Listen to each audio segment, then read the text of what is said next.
Hello everyone, my name is Lino Farah, the host of Cribwolf Talks. Welcome back to our program. Throughout the year, Cribwolf Talks spotlights social organizations that are committed to addressing the critical need for safe, accessible, affordable, and deeply affordable supportive housing for persons within our vulnerable population.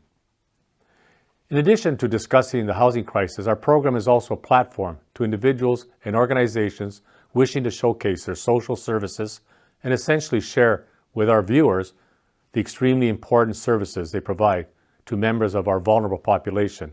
For example, support services, employment training and sourcing, wellness issues, mental health, inclusivity, and community engagement. On today's program, I've invited Karen Madho, who is the Manager of Communications and Public Relations at DeafBlind Ontario Services, for a conversation about the exceptional nonprofit organization she works for.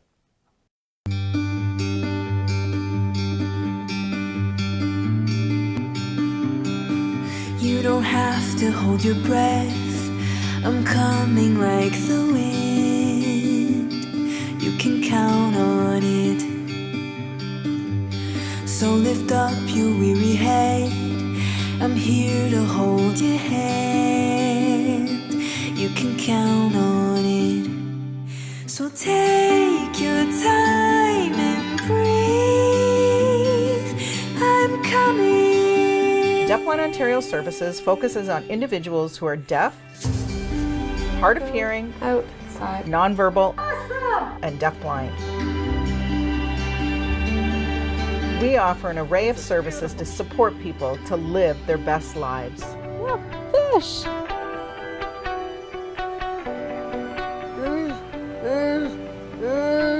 Maybe they're swimming in the water now. Communicating thoughts, feelings, and ideas is a basic human need. For those who don't communicate with words, it can be a much more difficult path to connection, belonging, and living a full life. Look! Awesome. The people that we support experience challenges with communication, whether they are deaf, hard of hearing, nonverbal, or deafblind, which is a combined loss of hearing and vision. Exercise. Monday, yeah. Find the picture.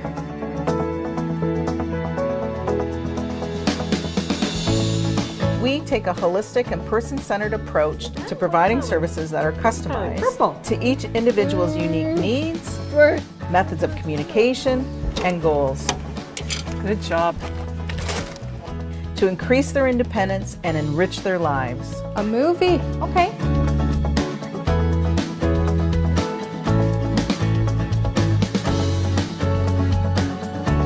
We are driven to empower the people we support and celebrate their uniqueness.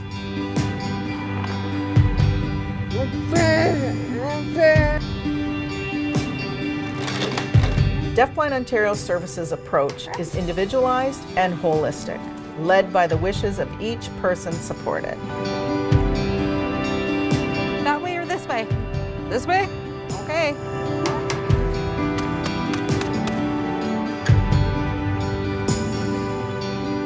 We challenge people to try new things, new methods, and new activities in an effort to seek out enriching opportunities, relationships, and experiences. As a leader in the field, our reach extends into remote communities and urban centers across the province with supported living homes and customized community services. You can count on it. With the right supports in place, their potential is truly limitless. You can count on it. You can count on it. You can count on it.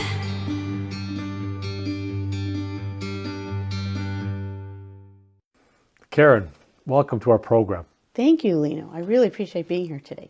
Great. Let's start our talk with my first question. Tell us about DeafBlind Ontario Services.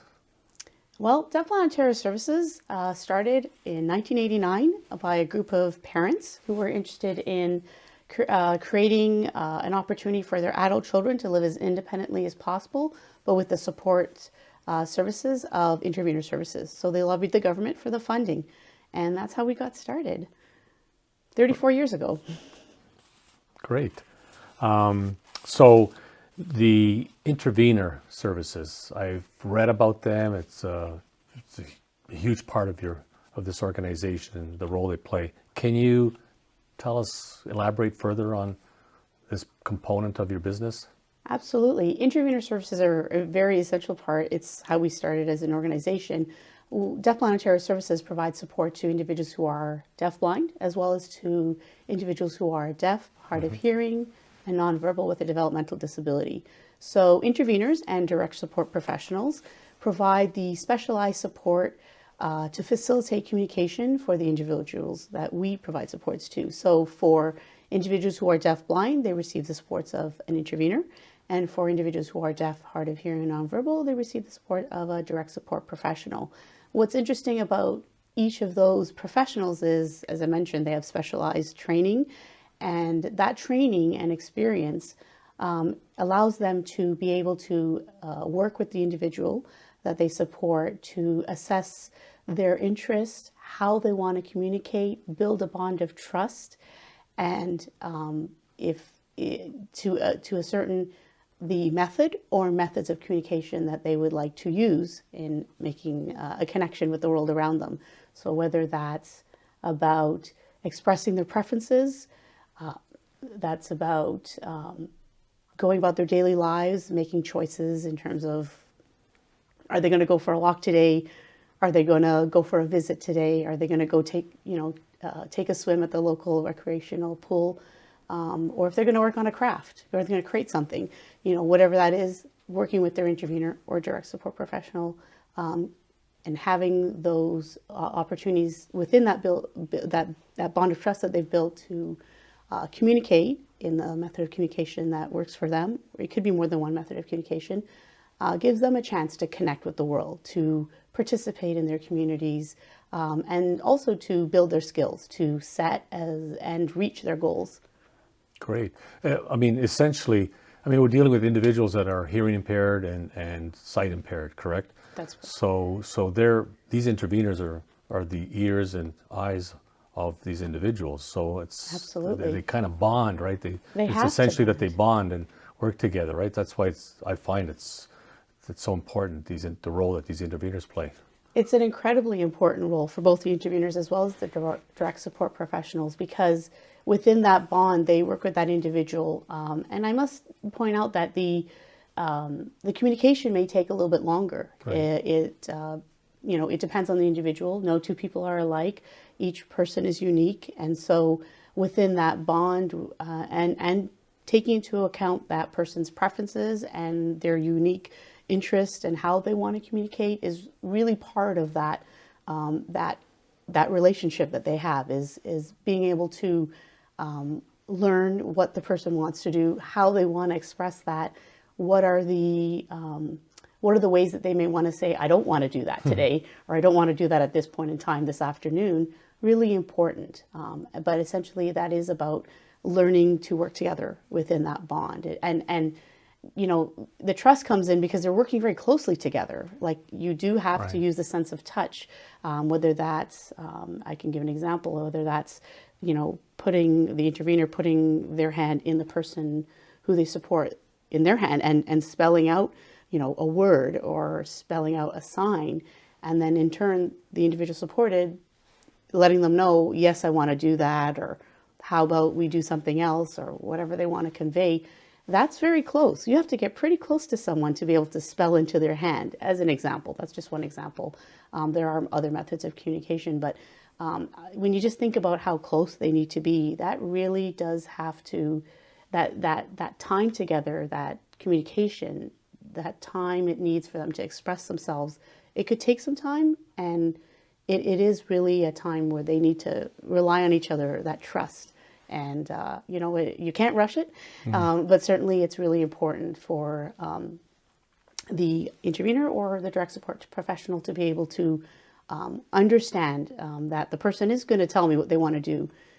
They may be processing it. They may be thinking through their options. They may be thinking about what they like and what they don't like, what their experience was like yesterday. Do they want to do that again today?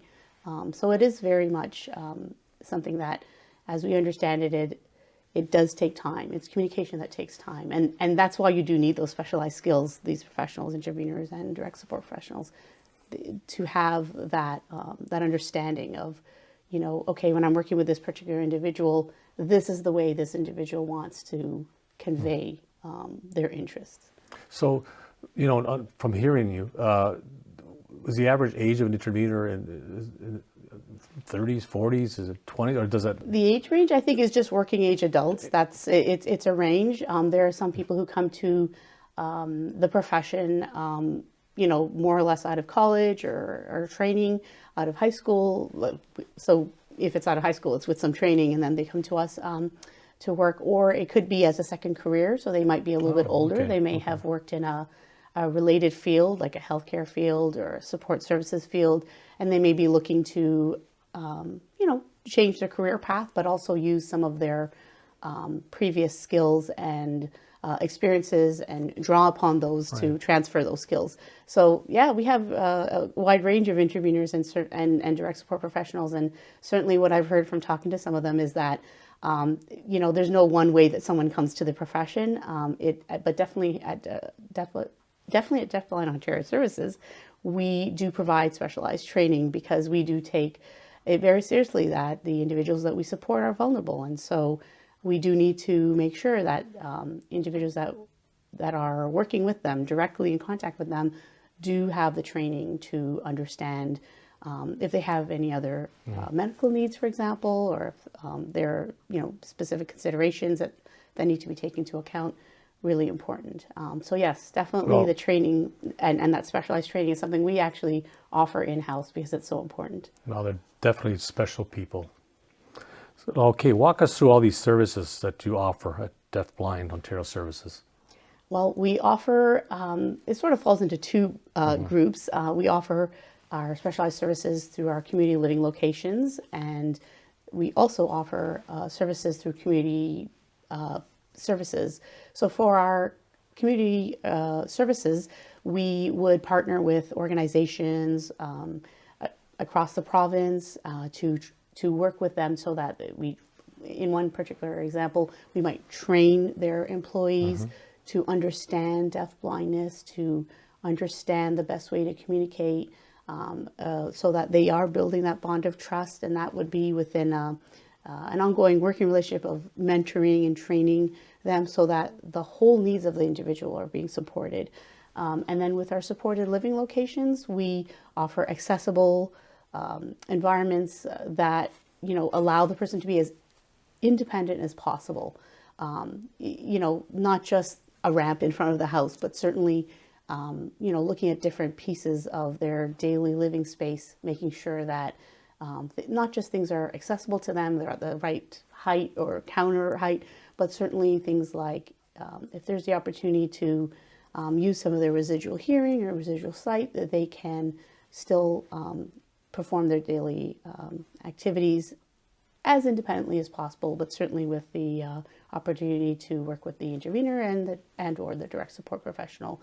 So that's really important. We sort of go a little bit beyond the regular accessibility requirements, but certainly what's important is that the spaces where they live are customized to make sure that they can, if they can walk or move around their space, it's safe, and it is an environment that they can really, you know, build and grow and you know, connect with their peers.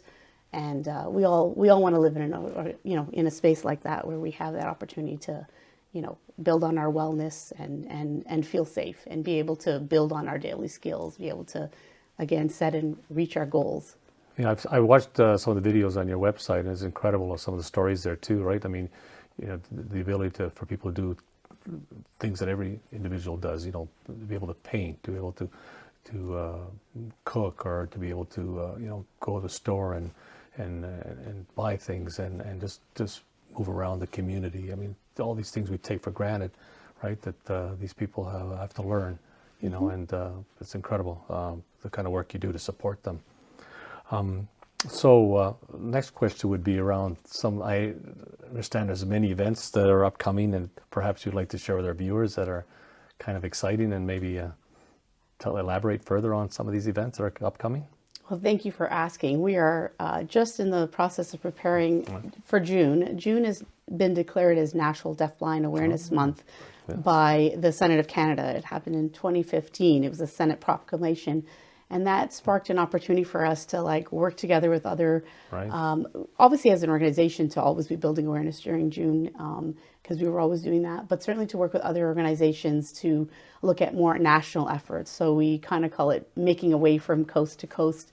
And some of our efforts include arranging for lightings of landmarks, proclamations in cities and towns, and just that idea that we're working with our colleagues across the country, people who are deafblind, advocacy groups, and service organizations, literally from coast to coast. Like we have colleagues out in BC who work with us, and they tell us, "Hey, we're lighting up this landmark," and we're like, "Great, we're gonna promote it on social media." So that's where we tend to do that, promote in social media. We certainly want to share it as widely as possible. So that's one part of our celebrations. But the other really key part is looking at National DeafBlind Awareness Month as an opportunity to recognize the contributions of Canadians who are deafblind and their contributions, and really celebrate the opportunities, and really think about how can we continue to break down barriers for people who are deafblind in society. And for a person who's deafblind, or a person who is deaf, hard of hearing, or nonverbal, some of the main barriers are communication. So just that awareness piece is really key. Right. And then we also have another exciting initiative that we've been working with our international colleagues on. We are connecting with them. This has been the third year in a row. We have been connecting with our international colleagues on yarn bombing. Oh, I heard about that. And it's a funny name, but it really is looking at, taking some yarn and, connecting it together, whether you're crocheting it or knitting it, or, putting it together in some sort of shape on a loom, or even making like pom-poms or some sort of creation with it. Whatever your artistic ability, or in my case, lack of artistic ability, takes you. Just really connecting those pieces of yarn, those strands of yarn together, and then connecting them to community objects with permission. Right. So what we've done is we promote that. We'll be promoting that on social media.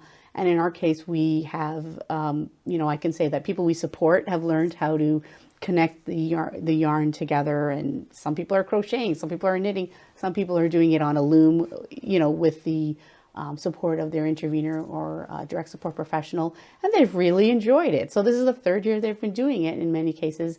It's also my colleagues across the organization, some of our friends and family and community organizations. And so it comes back to that idea of like yarn bombing is connecting the community, because we have been accepting donations of yarn creations, and we've been connecting them together, and we'll soon be attaching them to community structures in different places, some of them libraries, some of them municipal spaces, and taking some pictures, gathering, and really just celebrating the idea that the community can be connected as the yarn pieces are connected, and really building that awareness and sparking a conversation in the spirit of collaboration about deafblindness as part of our awareness building for DeafBlind Awareness Month.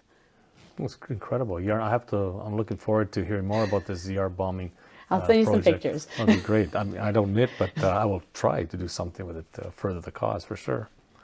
So I guess that as we come to the end, close to the end of our show, I don't want to leave without asking this very important question. As my guest here, what would you like to tell our audience? Leave this program with a message that you find overarching message that you would like to leave with our audience. What would that be? Well, thank you. Well, each person is unique, and each person who is deafblind, or each person who is deaf, hard of hearing, or nonverbal is unique, and no one person, prefers to communicate in one specific way. They may use one method of communication that's very particular for them that they appreciate, or they may use many. But what's important is that We always as a society look at ways to break down barriers to communication, and really National DeafBlind Awareness Month, of course, lends an opportunity to talk about it in a sort of big way, but every day is important to recognize that for individuals who are deafblind, just over 1% of Canada's population is deafblind, and it's about a little over 4% of people who are have hearing loss in Canada. So it seems like a small population, but certainly we know that through the process of aging, we know that number for people who are deafblind can grow to 22%. We know that as much as 22% of seniors in both health and home care settings have reported having both vision and hearing loss. And so that's significant. That means that, we do have to kind of pay attention that as we age, it is possible that we might lose some of our hearing and vision. And for that part of the population, they usually refer to themselves as having a dual sensory loss. But certainly that number growing from 1% of the working age adults to, once you become a senior, 22% is a significant, something for us all to think about. For sure. Before you leave, I want to tell you that I just love your vision statement. Enriching lives, one touch and one sign at a time. That's a powerful statement. And I want to thank you also for coming on our show. I'm sure our audience has enjoyed hearing about your organization. And I want to say that for everything that DeafBlind Ontario Services does, thank you. Thank you, Lino, and thank you for your team for helping put this together today. I appreciate being able to be welcomed here so warmly. Thank you for coming. I'm pleased to rise today to mark DeafBlind Awareness Month. For 16 years, we have recognized DeafBlind Awareness Month in Ontario to raise awareness about deafblindness. June is especially significant. It is the birth month of Helen Keller, one of the most famous deafblind individuals and a true inspiration. And Speaker, I've been a member of the Lions organization for 30 years, and I well know the story of Helen Keller, who asked Lions to become Knights of the Blind back, I think it was in 1925. Deafblindness combines varying degrees of both hearing and visual impairment. Individuals who are deafblind can experience challenges with communication and mobility. Many individuals are paired with interveners who are especially trained to act as a person's eyes and ears. Interveners are such an important resource and help individuals with deafblindness understand and navigate their environments. I would like to recognize the many organizations committed to improving the lives of individuals who are deafblind. Your work is appreciated. Last week we recognized National Access Awareness Week. Again, I must stress the importance of accessibility. Deafblindness is a disability that is unique to each individual in terms of their abilities. We owe it to those who face both hearing and visual impairments to make our communities as accessible as possible. As we mark DeafBlind Awareness Month, I would like to take this opportunity to recognize the thousands of deafblind Ontarians. Your determination and contributions to our community are admirable. This week, I urge everyone to learn more about the abilities and struggles of deafblind individuals. Let's commit to ensuring our communities are accessible for those with hearing and vision impairments. Thank you, Speaker.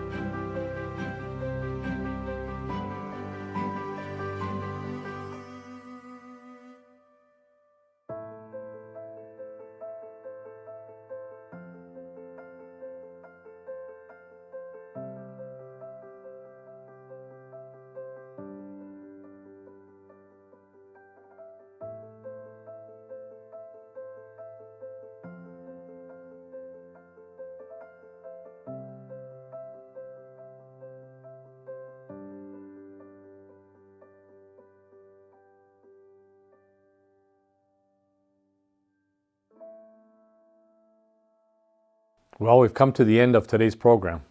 I'd like to thank the lovely Karen Madho for appearing as my guest today and providing us with an opportunity to learn so much about DeafBlind Ontario Services. I just loved her energy level. I'm certain that every person who has tuned in to this month's program showcasing DeafBlind Ontario Services will agree that this organization is extremely passionate about their work and have a valued place in every community. After all, they are an international organization. As I stated earlier, DeafBlind Ontario Services has a vision statement that really speaks for who they are. So I'll repeat this wonderful statement: enriching lives, one touch and sign at a time. Boy, if that doesn't ring home, nothing does. The services provided by our guest social organization like DeafBlind Ontario Services to assist, support, improve, and better the lives of individuals within our vulnerable population, especially those with disabilities, are so very vital. The DeafBlind Ontario Services organization would love to have your support, and we will post their contact information on our website, cribwolftalks.com. If you missed any of our prior webcasts, not to worry, they are all posted on our website, cribwolftalks.com. You can also key in 2 words, Cribwolf Talks, on YouTube, and you can watch our episodes on your TV, Halton, Cogeco's community channel, covering local news and productions in the Burlington, Oakville, and Milton areas. Our program provides you with a platform that gives you an opportunity to share your message with members of our communities. If you're doing great things in the community, then improve the quality of life for those within our vulnerable population and wish to share your message on a future webcast, write to us at info@cribwolftalks.com. I believe that we should always be interested in learning about people and social organizations doing extraordinary work in the community, actions that have a positive impact on the lives of those within our vulnerable population. Remember, those within our vulnerable population need our help. Affecting change is needed, especially when it enriches people's lives. I'm Lino Farah, and thank you for watching Cribwolf Talks. Be well and stay safe.